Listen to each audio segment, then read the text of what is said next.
Please, somebody help me. My baby. I can't breathe. She crashed to the floor. First class, seat 2A, 8 months pregnant. Her knees hit the aisle hard. Please. Her fingers clawed at the carpet, gasping, fading. We need a doctor. Now! Is anyone a doctor? We need medical assistance immediately. If there is any medical professional on this flight, please come to the front of the cabin now! 183 passengers. Dead silence. Not one person moved. Then from the last row of economy, a black teen in a torn hoodie stood up. Started walking toward first class. Calm. Where the hell do you think you're going, boy? The teen pulled his arm free, looked the man dead in the eyes, and kept walking. What happened next left her billionaire husband frozen, watching the security footage from a hospital room, shaking, unable to speak. But before we get to what happened on that plane, you need to understand something first. You need to know where Preston Anderson came from, because once you do, everything that happens next hits different. Preston was 17, lived in Baton Rouge, Louisiana, a small shotgun house on the east side, the kind of neighborhood where streetlights flicker more than they shine. The roof had been patched so many times it looked like a quilt. The screen door didn't latch. You had to slam it twice and kick the bottom corner just to keep it shut. He lived with his grandmother, Dorothy Anderson, 68 years old, bad knees, worse back, but the kind of woman who still got up at 5 every morning to make sure Preston had something to eat before work. Yeah, work. Not school. Work first, then school. Preston's alarm went off at 4:15 a.m. every day. Stock clerk at a grocery warehouse. The early shift nobody else wanted. Hauling crates in the dark. And on weekends, dishwasher at a catfish restaurant. Double shifts. No breaks. Most of what he earned went straight to Dorothy. Electric bill, water bill, whatever chicken was on sale that week. But here's the thing about Preston. He never complained. Not once. Not when the hot water heater broke 3 months ago and they couldn't afford to fix it. Cold water every morning since, straight from the tap to the face. Not when the car died last spring and he started walking 1.2 miles to the warehouse in the dark. Not when kids at school asked why he smelled like dish soap and fryer grease. He'd shrug. Smells like money to me. That was Preston. His mother, Angela Anderson, passed away when he was 9. Untreated diabetes. She'd lost her insurance 6 months before the diagnosis. By the time she went to the emergency room, it was too late. His father? Never in the picture.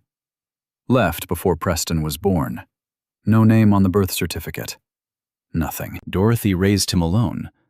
On Social Security and whatever she earned doing sewing for the neighbors. She had a sewing machine, old, heavy foot pedal, that had been hers for 31 years. The one thing in that house that truly belonged to her. Remember that sewing machine. It matters later. Now, here's what made Preston different. He had a dream, a real one, specific. He wanted to be an EMT, then a paramedic, then, if he could push far enough, emergency medicine. And he didn't just talk about it. His one luxury was a second-hand phone with a cracked screen. Every night, after homework, after dishes, after Dorothy fell asleep, he'd sit on his bed and watch medical training videos. CPR protocols, the recovery position, how to manage shock, how to keep someone conscious when their body wants to shut down. He practiced on Dorothy's couch cushions. She'd walk in and find him kneeling on the floor, counting chest compressions out loud. She'd shake her head and smile. Every morning, before he walked out the door, Dorothy would grab his face with both hands and say, "You got your mama's hands, baby. Gentle hands. Healing hands." He kept a photo of his mother tucked inside his cracked phone case. Faded, creased. Always there.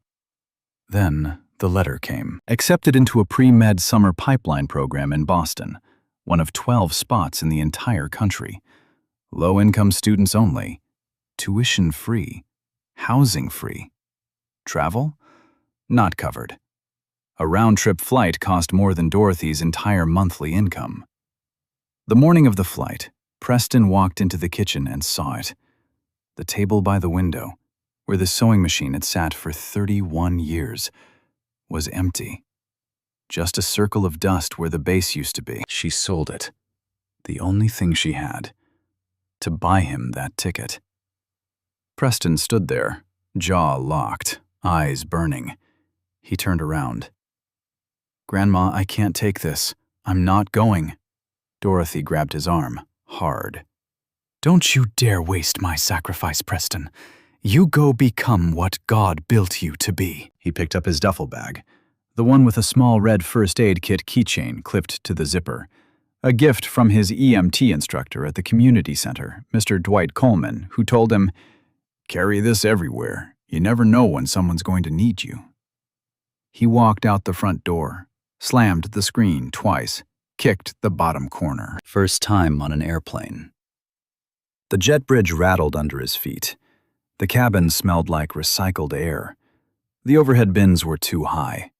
Everything felt loud and unfamiliar. His seat, 42F, last row, middle, next to the lavatory.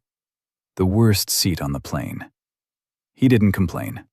Buckled his seatbelt, looked out the window as Baton Rouge shrank beneath the clouds. Whispered it so quietly nobody could hear. "I'm coming back different, Grandma." But what Preston didn't know was that he wasn't coming back different because of a program in Boston. He was coming back different because of what was about to happen at 38,000 feet. The flight had been smooth for almost 2 hours. No turbulence, no announcements, just the low hum of the engines and the quiet shuffle of passengers sleeping, reading, scrolling through their phones. And then, without any warning, everything changed. But before we get to that moment, you need to know about the woman in seat 2A. Caroline Whitfield. 34 years old, 8 months pregnant, sitting alone in first class. Window seat, left side, blanket over her lap. She was elegant in a quiet way. No jewelry except a wedding band. Hair pulled back. Dark circles under her eyes. Swollen ankles tucked into compression socks. She looked exhausted. The kind of tired that sleep doesn't fix. When the flight attendant came through first class, something small happened. Something easy to miss. The attendant, a woman in her 50s, leaned down and said, "Can I get you anything, Mrs. Whitfield?" And there was something in her voice, a nervousness, a softness, like she was speaking to someone important but trying not to show it. Caroline shook her head, declined the champagne, asked for water and a blanket, placed one hand on her belly, closed her eyes. That interaction? That nervous little Mrs. Whitfield? Remember it. Now. Tucked into the seatback pocket in front of Caroline, barely visible, easy to ignore, was a boarding pass. And on the margin, someone had written a note in neat handwriting. "Call E when you land. He's sending the car." The initial E, the phrase "sending the car," not picking you up, not meeting you there. Sending the car. Small details, but they'll matter more than you think. Here's the thing about Caroline. She'd been having mild contractions since before she boarded. Tight, quick, like a fist clenching low in her abdomen. She'd been timing them on her watch, every 18 minutes, then every 14, then every 11. She told herself it was Braxton Hicks, false labor, her body practicing. She'd make it to Boston. Her OBGYN was waiting there. She just had to hold on for a few more hours. Her husband had wanted her to take the private jet. She refused. She hated the separation.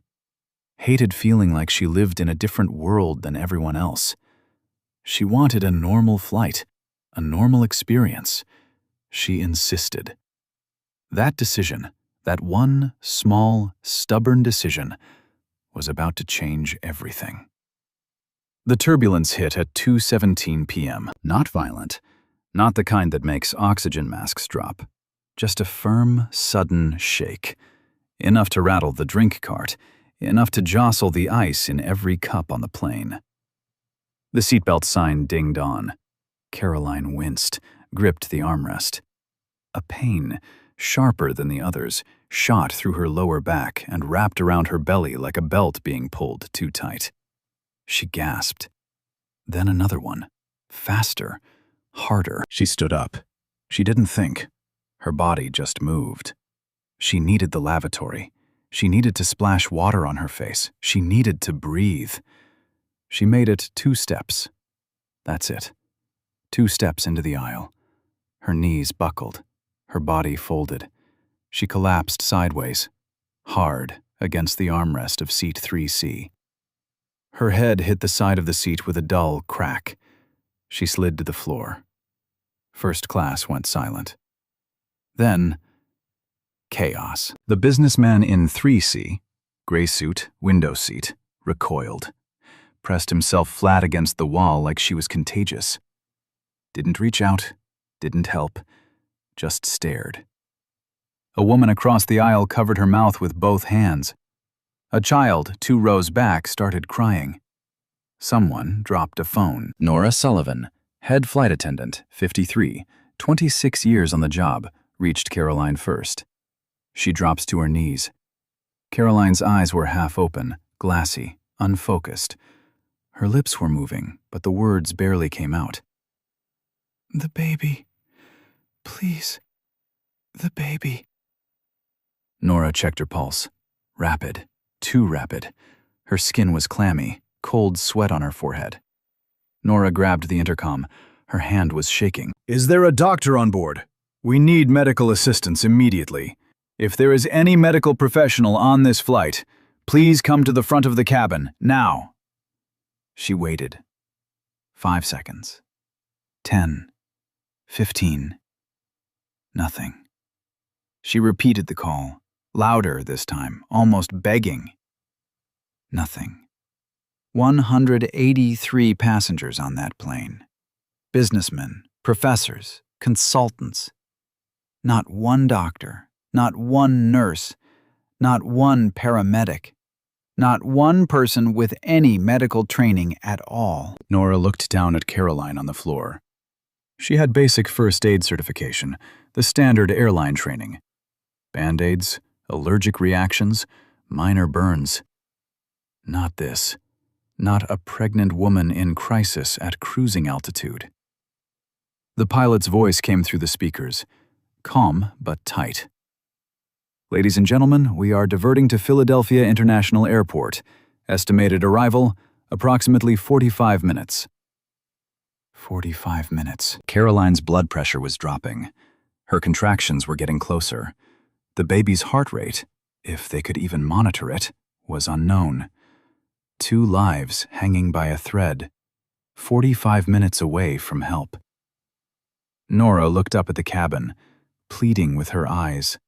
Somebody, anybody. And then, from the very back of the plane, a seatbelt clicked open. Preston stood up. He'd heard the call. Both of them. He'd been watching the flight attendants rush forward. He'd seen the panic ripple through the cabin row by row like a wave. His heart was slamming in his chest. His hands were steady. He stepped into the aisle and started walking. Row 42, row 40, row 35, row 30. A passenger near the middle of the plane looked up at him, a teenager, faded hoodie, walking toward first class like he had somewhere to be. The passenger muttered loud enough for the rows around him to hear. "Kid's probably looking for the bathroom." Preston didn't hear it, or maybe he did. Either way, he didn't stop. He didn't slow down. He walked straight through business class, past the curtain, and into first class, where Caroline Whitfield was lying on the floor. And not a single person had done a thing. But what nobody on that plane knew What Preston himself didn't know was that in a Manhattan high-rise 40,000 feet below, a phone was about to ring. And the man who answered it was about to have the worst 2 hours of his life. What happened next took exactly 6 minutes. 6 minutes that would be talked about for years. But what Preston didn't know, every second was being recorded by the cabin security camera, and that footage would eventually be watched by someone who wasn't on this plane. Someone who would watch it 3 times and break down on the third. We'll get to that. Right now, Preston was on his knees. He dropped beside Caroline without hesitation. Nora stepped back. She saw a kid, a teenager in a torn hoodie. "Sir, please return to your seat. We have the situation." "Ma'am?" Preston's voice was calm, low, steady. "My name is Preston. I've trained in emergency first aid. I need you to let me help her." Nora froze. She looked at his face. 17 years old. But his eyes didn't look 17. Preston turned to Caroline, half-conscious, breathing shallow, hand pressed against her belly. "Ma'am, can you hear me? Squeeze my hand if you can hear me." He took her hand, gently. She squeezed, weak, but there. He looked up at Nora. "I need blankets, water, and whatever you have in the onboard medical kit. Right now." His tone wasn't rude. It was firm, clear, the kind of voice that makes you move before you decide to. Nora turned and moved fast. Preston checked her pulse. Rapid, thready. Breathing, shallow, labored. Pupils, responsive but sluggish. He recognized the signs.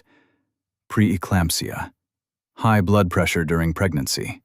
Combined with dehydration and stress, it could turn fatal. Fast. He rolled Caroline gently onto her left side, the recovery position for pregnant women. Always left side.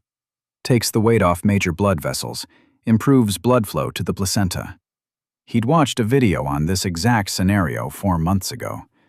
Cracked phone, 11:30 at night. 4 months ago, it was YouTube. Right now, it was real. Nora came back with the kit. Cold compresses, gauze, a blood pressure cuff. Basic, but enough. He placed a compress on Caroline's forehead, elevated her legs with rolled blankets, wrapped a third around her shoulders.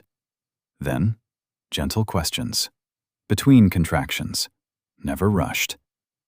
"How far along are you?" Eight months. "Have you eaten today?" "No, I skipped lunch." "Any history of high blood pressure?" She nodded, eyes half closed. "Okay, you're going to be fine, both of you. Stay with me." Passengers were watching, some filming. A man in a suit whispered to his seatmate, "Where did this kid come from?" The kid from seat 42F. The kid someone told to sit his ass down. The only person on this plane doing anything. Then the contractions got worse. Caroline screamed, sharp, raw, the kind of scream that cuts through everything. Her back arched, her fingers dug into the carpet. Preston held her hand, tight. "You're doing great, Mrs. Whitfield. Breathe with me. In through your nose, out through your mouth. Stay with me." He monitored her pulse every 60 seconds, lips moving, counting silently, used a second compress on the back of her neck. Then, the worst moment. Caroline's eyes rolled back, her grip went slack, her head tilted. Preston moved fast, tilted her head, cleared the airway. "Caroline, open your eyes. Stay with me. Tell me your baby's name." Nothing. 1 second. 2. 3. Her eyes fluttered open. Confused. Scared, but open. We haven't decided yet." "Then you've got to stay awake so you can pick a good one. Deal?" The faintest movement at the corner of her mouth. Deal, she whispered. The pilot broke through. 22 minutes to Philadelphia. 22 minutes. An eternity. Preston didn't move. One hand holding hers, the other checking vitals, and he talked. Not about the emergency, about Baton Rouge, about his grandmother's gumbo, slow, for hours, roux so dark it looks like chocolate. Good gumbo don't rush for nobody, baby. That's what Dorothy always says. Caroline listened, eyes open, breathing steadier. He was keeping her conscious with gumbo stories, at 38,000 feet. The plane hit the runway hard, tires screeching, passengers lurching. Philadelphia International. Emergency vehicles on the tarmac. Paramedics boarded within 2 minutes. They reached Caroline. Preston looked at the lead paramedic and said, 34-year-old female, approximately 32 weeks pregnant, hypertensive symptoms, contractions 4 minutes apart, brief loss of consciousness at 14:35, responsive to verbal stimuli, pulse stabilized at 94. The paramedic stopped, stared. Are you pre-med? No, sir. I'm in high school. They loaded Caroline onto the stretcher. As they wheeled her past, she reached out, grabbed his wrist, eyes wet. Thank you, she whispered. Thank you. Preston nodded, stepped back against the bulkhead. His hands were shaking now, the adrenaline leaving all at once. He looked down at his hands, Dorothy's words in his head. Gentle hands, healing hands. They were trembling, and the craziest part? He had no idea what was coming, no idea who Caroline Whitfield really was, and no idea that in a hospital room in New York, at that very moment, a man was being told his wife had collapsed on a plane, and that a stranger had saved her. The paramedics were gone. The stretcher was gone.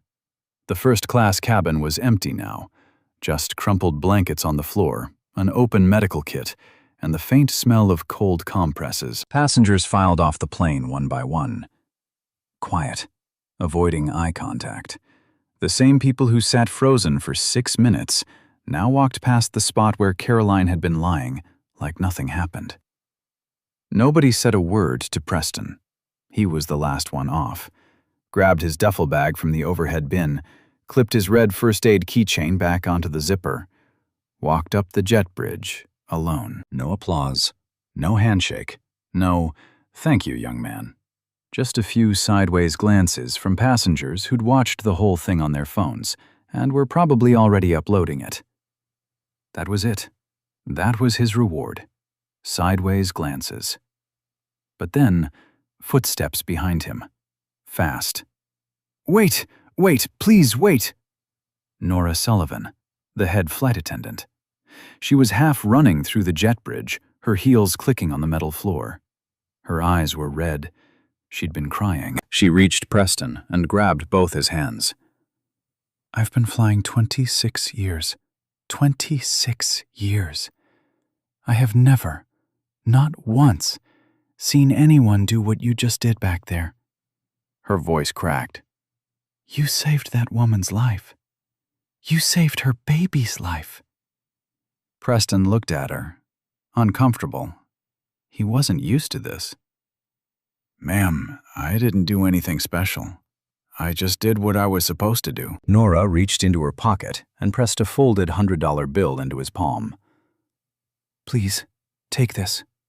It's not enough, but please. Preston looked at the bill. $100.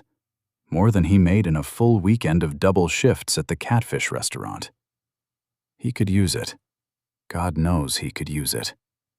He folded it back into her hand.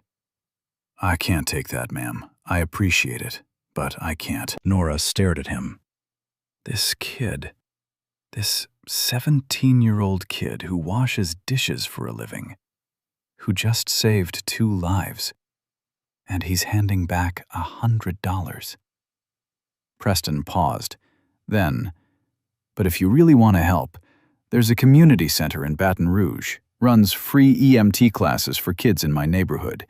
A man named Dwight Coleman runs it. He could use supplies. He could use anything, honestly. He grabbed a napkin from the Jet Bridge trash can, wrote the name down, handed it to Nora. She looked at the napkin, looked at Preston. Didn't say anything for a long time. Then she hugged him. Hard. Like a mother would. Preston found a seat near gate B12, found a charging station, plugged in his cracked phone and called Dorothy.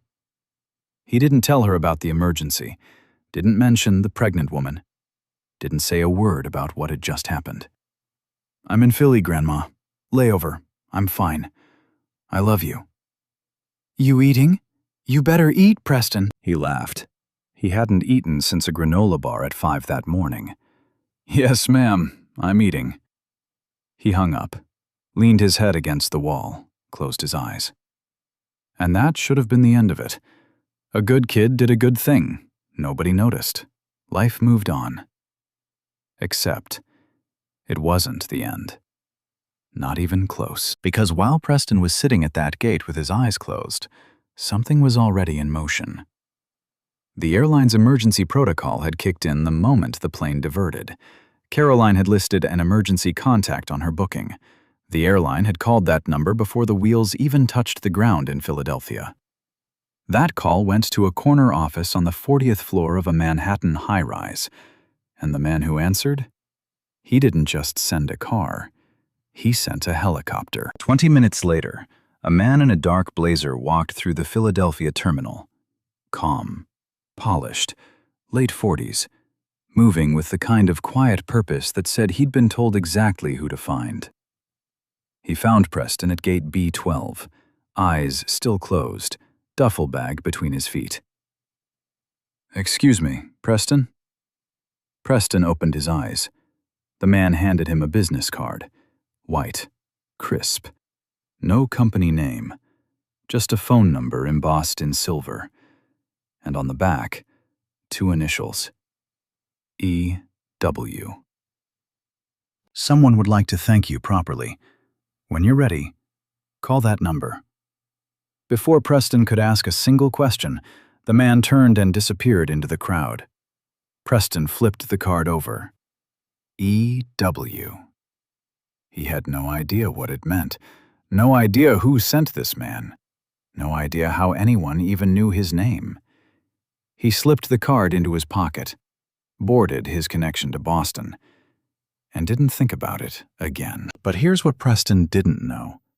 That man in the dark blazer, James, had arrived at Philadelphia International Airport less than 40 minutes after the emergency landing. 40 minutes. From Manhattan. You don't make that trip in 40 minutes. Not by car, not by train. Unless someone sent you by helicopter. The moment they got the call, Preston made it to Boston, settled into the dorm, started the program, and for the first time in his life, everything felt like it was falling into place. The pre-med pipeline program was intense. 12 students from across the country, all low income, all hungry, all fighting for a future that nobody in their neighborhoods thought was possible. Preston was thriving, not just keeping up, leading. In the emergency medicine module, he scored highest in the cohort. His instructors kept asking the same question. "Where did you train?" He'd shrug. "YouTube, and a man named Mr. Coleman." Life was good, simple, focused. And then the strange things started happening. The first one was small, easy to overlook. Preston got a notice from the program office. His tuition had always been free, that was the deal. But now, suddenly, the package had been upgraded. A housing stipend, a full meal plan, new textbooks, all covered. He went to the program coordinator, Dr. Elaine Bradshaw, and asked about it. She smiled, professional, careful. "A private donor has supplemented your package, Preston. That's all I can tell you." "Who?" "I'm not authorized to say." Preston let it go. Figured maybe the program had extra funding. Maybe he got lucky. Then the second thing happened. Dorothy called him on a Tuesday night. Her voice sounded different, confused, a little shaky. "Baby, did you tell somebody about Mr. Coleman's program?" "What do you mean, Grandma?" "Somebody sent a brand new training mannequin to the community center. Full supply kit, CPR equipment, all of it. No return address, no note, nothing. Mr. Coleman almost fell over when he opened the boxes." Preston went quiet. He thought about the napkin, the name he'd written for Nora. Then he thought about the business card, the one in his jacket pocket. E.W. He didn't say anything to Dorothy, just told her that was great news and hung up. Then, the third thing. A letter arrived at his dorm. No return address. Expensive stationery, the thick kind, cream-colored, the kind of paper that costs more than a meal. Inside, handwritten in blue ink, 3 lines. "Both doing well. 7 pounds, 4 ounces. We named him after someone brave." That was it. No signature, no name, no explanation. Preston read it 3 times. His hands were trembling. He sat on the edge of his bed and pulled out the white business card. E.W. He still hadn't called the number, but someone out there knew his name, knew his dorm address, knew exactly what he'd done on that plane, and had already started changing things around him, quietly, invisibly, deliberately. What Preston didn't know, what he was about to find out, was that the person behind that card had already set something much, much bigger in motion. And the next time he heard the name Whitfield, his entire life would change. 3 weeks. That business card sat in Preston's jacket pocket for 3 weeks. He'd take it out sometimes, turn it over, run his thumb across the embossed initials, E.W., then put it back. He told himself he'd call tomorrow. Then tomorrow became next week. Then next week became when I have time. But the truth was, he was scared. Something about that card felt bigger than him, bigger than anything he'd ever been close to. But that letter changed everything. We named him after someone brave. On a Thursday evening, 3 weeks and 2 days after the flight, Preston sat on the concrete steps outside his dorm. The sun was going down. The campus was quiet. He pulled out his cracked phone, pulled out the card, and dialed. 2 rings. A woman's voice, warm, professional, the kind of voice you hear in lobbies made of marble. "Whitfield Capital, how may I direct your call?" Preston's stomach dropped. Whitfield Capital. He almost hung up right there.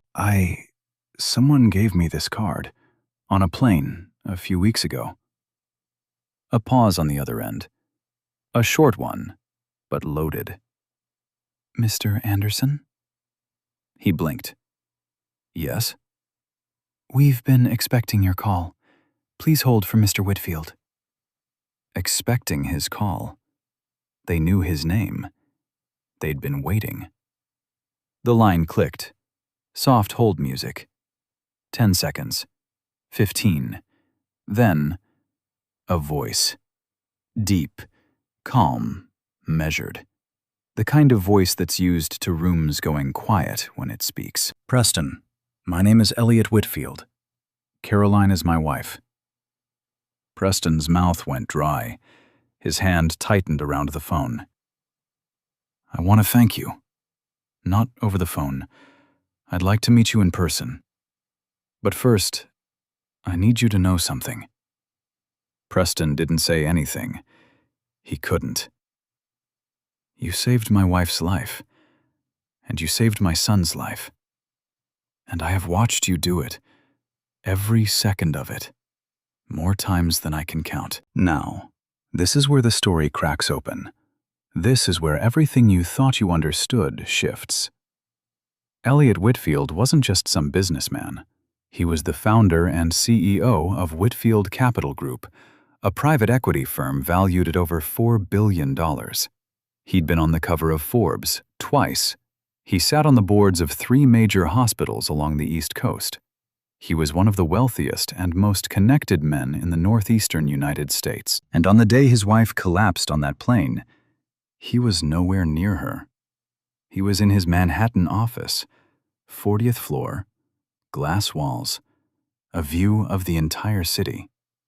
In the middle of a quarterly review with his board of directors, when his assistant walked in and handed him a note. The note said, "Caroline, emergency landing, Philadelphia." Elliot left the boardroom without a word.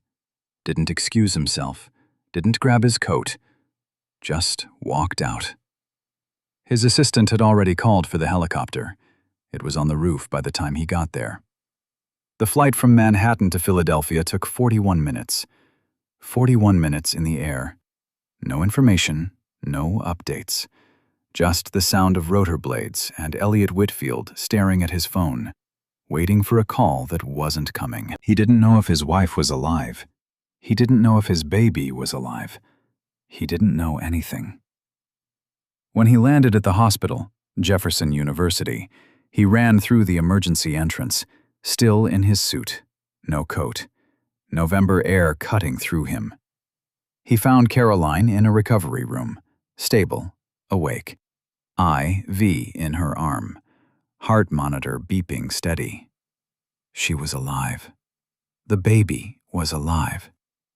Elliot collapsed into the chair beside her bed, grabbed her hand, couldn't speak for 2 full minutes, and then Caroline said it. The same sentence, over and over. "A boy saved us. A teenager. Find him, Elliot. Find him." Elliot called the airline CEO that night. Personal cell. They'd been friends for 15 years.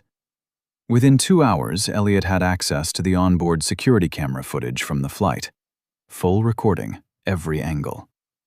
He sat in a private room at the hospital, alone, laptop open, and pressed play. This is what he saw. 183 passengers. Frozen. The businessman in seat 3C, the one sitting right next to Caroline, pulling away from her as she collapsed, recoiling, like her emergency was an inconvenience. Nora Sullivan on her knees, hands shaking, calling for help that never came. And then, from the very last row of the plane, a teenager, faded hoodie, worn duffel bag, standing up, walking forward, past every row, past every adult who did nothing, walking into first class like he had every right to be there, kneeling beside a stranger, taking her pulse, positioning her body, talking to her, holding her hand. Calm, steady. 17 years old. Elliot watched the footage 3 times. The first time, his hands gripped the edge of the laptop. The second time, his jaw locked. His breathing got short. The third time, he cried. Not quiet tears. Not a businessman's composed grief. He put his face in his hands and sobbed. Because he saw it. He saw how close he came. He saw the 6 minutes where his wife's life and his son's life hung on the actions of a child that nobody on that plane believed in. He called James immediately, his head of security. "Get to Philadelphia International. Find this kid before he boards his next flight. I don't care what it takes." James made it with 12 minutes to spare. Found Preston at gate B12, eyes closed, duffel bag between his feet, first aid keychain on the zipper, and handed him that white business card. Now, back to the phone call. Elliot's voice was different now, quieter, the composure cracking. "My wife told me what you said to her. You told her she had to stay awake to pick a good name for the baby." Preston closed his eyes, remembering. "You kept her conscious by talking about your grandmother's gumbo, Preston." Elliot paused. His voice broke. "I've watched that footage more times than I can count. I wasn't there. I should have been on that plane. I should have insisted she take the private jet. I'm going to carry that guilt for the rest of my life. A long silence. Then, but you were there, and you didn't hesitate. Not for 1 second. Preston sat on those dorm steps, phone pressed to his ear, tears running down his face. He couldn't talk, couldn't find the words. Finally, one question, barely a whisper. You named your son after me? Elliot's answer came without hesitation. His name is Preston Elliot Whitfield, and I hope, when he's old enough, he becomes even half the man you already are. Preston hung up, sat on those steps for 20 minutes, alone. Then he called Dorothy. He told her everything. The plane, the woman, the baby, the billionaire, the footage, the name. Dorothy was silent for 10 seconds, the longest 10 seconds of Preston's life. Then she said, I told you, baby. Healing hands. Your mama's watching. But Elliot Whitfield didn't call just to say thank you. He didn't send his head of security by helicopter and wait 3 weeks for a phone call, just to say 2 words. He'd already made a decision. And that decision was about to reshape Preston Anderson's entire future. 2 days after the phone call, a black SUV pulled up outside Preston's dorm. Tinted windows. The driver opened the rear door and said 4 words. Mr. Whitfield sent me. They drove to a private airfield. Sitting on the tarmac, engines running, was a Gulfstream G650. A private jet. Preston sat in a leather seat wider than his bed back home. Crystal glass of water on a cloth napkin. He didn't touch it. Just sat there, hands on his knees, looking around like he'd walked into someone else's life. 90 minutes later, New York. The elevator at Whitfield Capitol took 11 seconds to reach the 40th floor. Preston counted. The doors opened to floor-to-ceiling windows. The entire Manhattan skyline stretched out below like a model someone had built on a table. Then he heard her voice. Preston? Caroline was standing in the doorway, color in her cheeks, rested, alive. And in her arms, a baby. Small, sleeping, wrapped in a white blanket. She saw him and started crying before he even reached her, hugged him with one arm, the baby in the other. This is Preston Elliot Whitfield, she said. He has your calm. I swear he does. Elliot walked around his desk, shook Preston's hand, firm, long, both hands. Then he turned his laptop around, pressed play.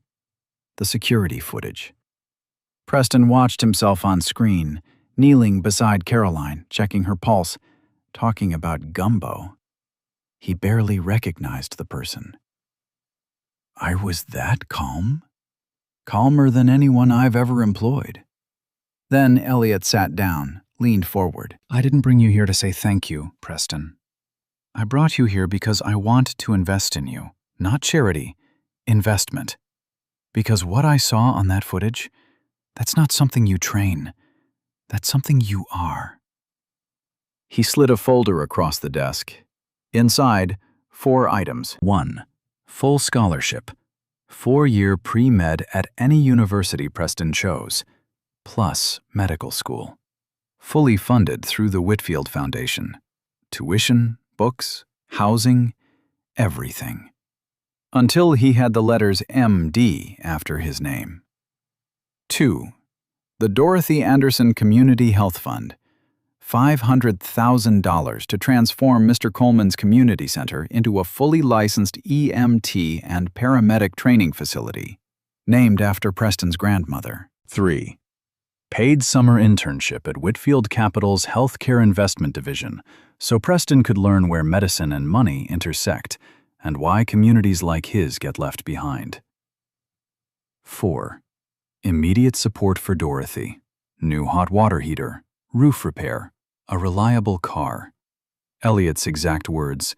This one isn't a discussion. It's already done. Preston stared at the folder, his vision blurred. A tear hit the paper. Why? Why are you doing all this? Elliot leaned back, quiet for a moment. Because I had every resource in the world. Money, connections, power, helicopters, and none of it could save my wife. I wasn't even there. I was in a boardroom while she was on a floor. He paused. You had nothing. A torn hoodie, a keychain, and training you got from YouTube and a volunteer. And you didn't hesitate. Not for 1 second. Another pause. I don't invest in resumes, Preston. I invest in character, and I have never seen character like yours. The room was quiet. Caroline was crying.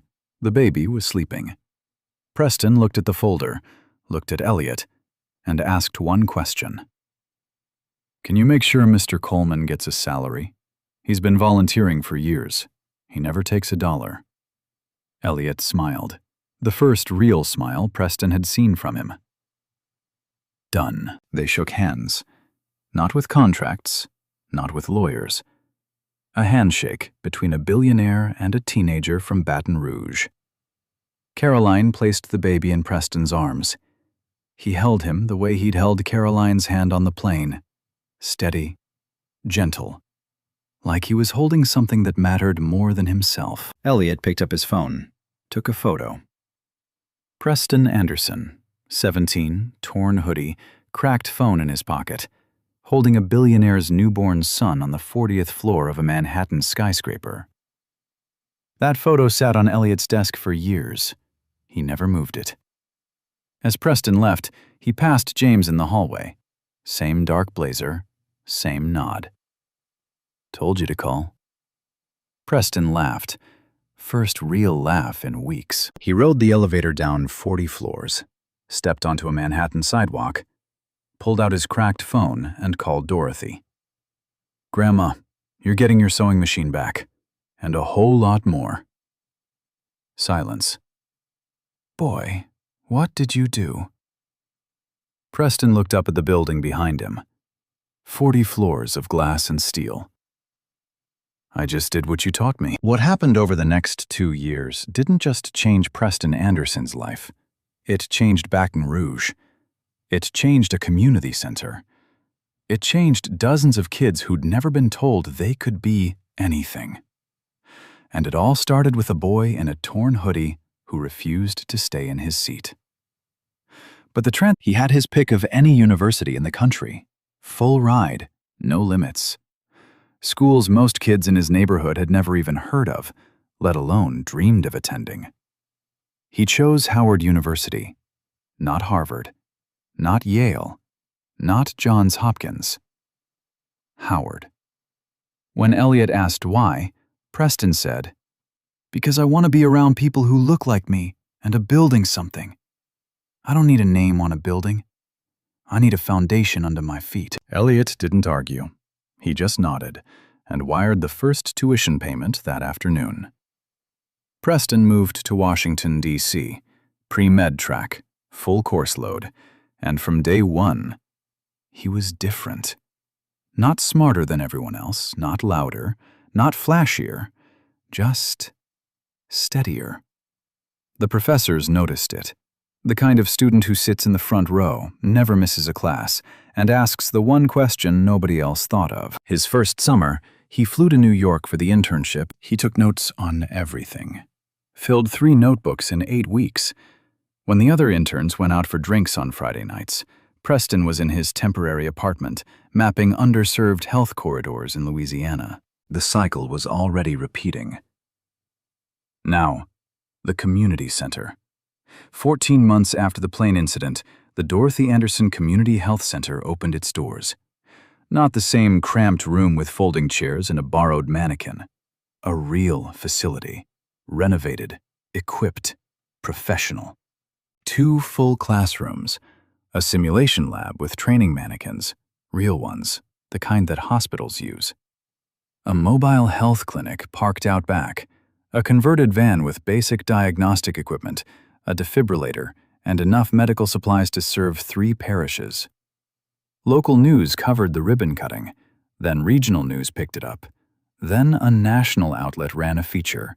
The headline read, "The teenager who saved 2 lives at 38,000 feet is now saving his hometown." Mr. Dwight Coleman stood at the podium that day. First time in his life wearing a tie. His hands were shaking, not from nerves, but from something deeper. He looked out at the crowd, looked at Preston, looked at Dorothy sitting in the front row, dabbing her eyes with a handkerchief. And he said, "I gave that boy a first aid keychain. He gave this community a future." The numbers told the story. In the first year alone, 86 students earned EMT certification through the center. 14 of them were placed in paid emergency response positions across Louisiana. 3 enrolled in nursing programs. 1, a 19-year-old single mother named Tanya Williams, scored the highest on the state certification exam. The mobile clinic served over 2,000 patients in 12 months. People who hadn't seen a doctor in years. People who'd been driving 90 minutes to the nearest hospital for a blood pressure check. And it kept growing. Elliot Whitfield, watching from New York, saw something in the model. Not just a community center, a blueprint, a system that could be replicated. He created the First Responder Pipeline Initiative, seeded with Whitfield Foundation money. 5 cities in the first year: Baltimore, Memphis, Detroit, Jackson, Birmingham. Each one modeled on the Dorothy Anderson Center, each one run by local leaders from the community. Nora Sullivan, the flight attendant who'd offered Preston $100 in that jet bridge, donated her 100 to the center. Then she started volunteering. Every other weekend, she flew into Baton Rouge and taught CPR classes. She and Preston stayed in touch. She never missed a graduation ceremony. And baby Preston Whitfield? He turned 1. His first birthday party was held at the Whitfield Estate in Connecticut. Catered, elegant, 50 guests. But the guest who mattered most flew in from Howard University on a Friday night with a gift in his backpack.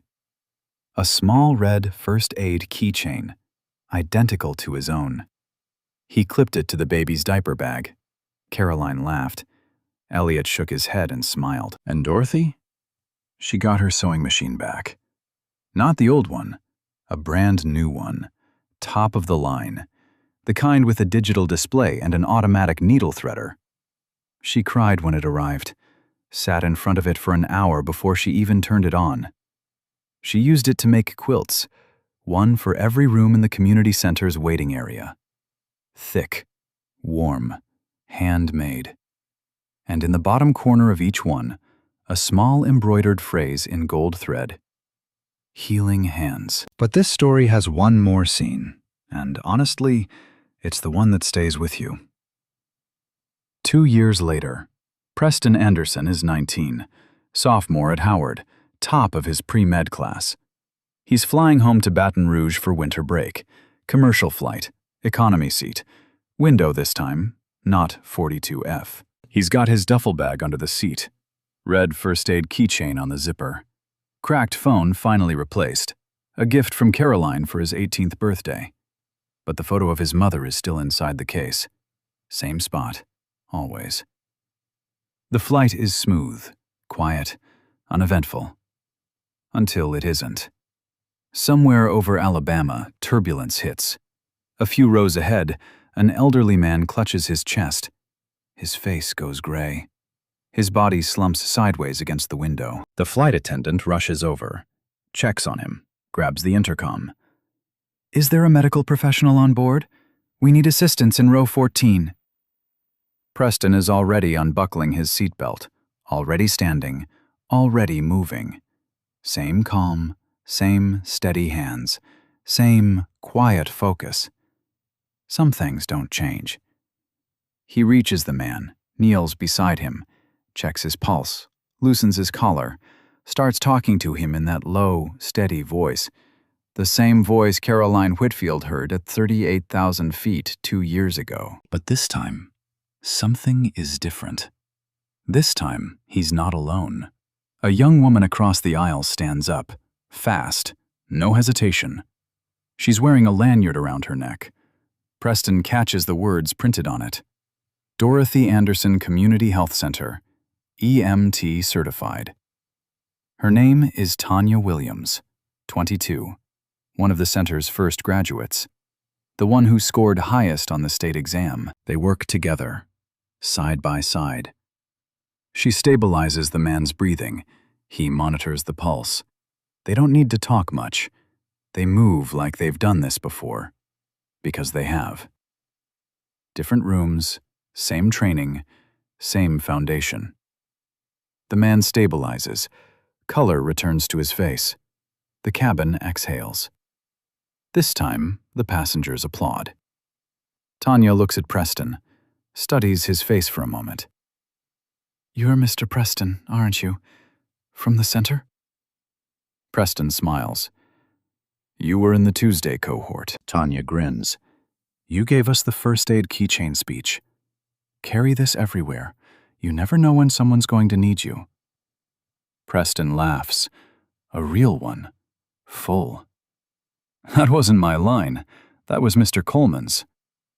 The chain continues. The kindness multiplies. What started with one teenager in a torn hoodie on one plane now lives in dozens of hands across Louisiana. Healing hands. Trained hands. Hands that don't freeze. Preston lands in Baton Rouge at 6:47 p.m. Dorothy is waiting at arrivals. Same spot she always stands. Tupperware container in her hands. The smell hits him before he even reaches her. Gumbo. She hugs him. Tight. The way she always does. Like she's making sure he's real. "You eat yet?" He hasn't. They drive home in the new car, the one that actually starts. Down streets Preston has known his whole life, but everything looks a little different now.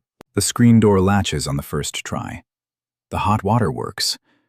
The sewing machine hums softly from the back room where Dorothy left it running. And on the wall of the living room, framed, centered, lit by the lamp Dorothy keeps on every night, is a photograph.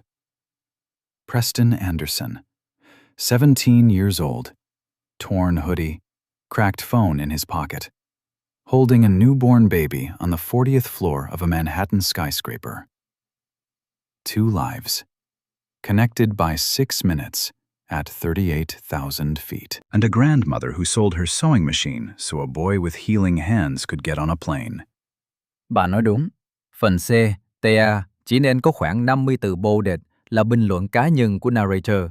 Phần còn lại là giọng kể bình thường để kết thúc câu chuyện và kêu gọi hành động. Để tôi viết lại. And that's where we end. A boy from Baton Rouge, a grandmother's sacrifice, a stranger on a plane, and 6 minutes that changed everything. But here's what I keep thinking about, the thing I can't shake. So let me ask you something. Have you ever seen someone show up for a stranger when nobody was watching? When they had every reason not to? Tell me in the comments. I want to hear your story. And if this one stayed with you, share it. Send it to someone who needs it today. Like the video, subscribe to the channel, because there are more Prestons out there, and they deserve to be seen. And that's the part that stay with me. Not a billionaire, not a private jet. Is a 17-year-old handing back a $100 bill and asking for supplies for community center instead.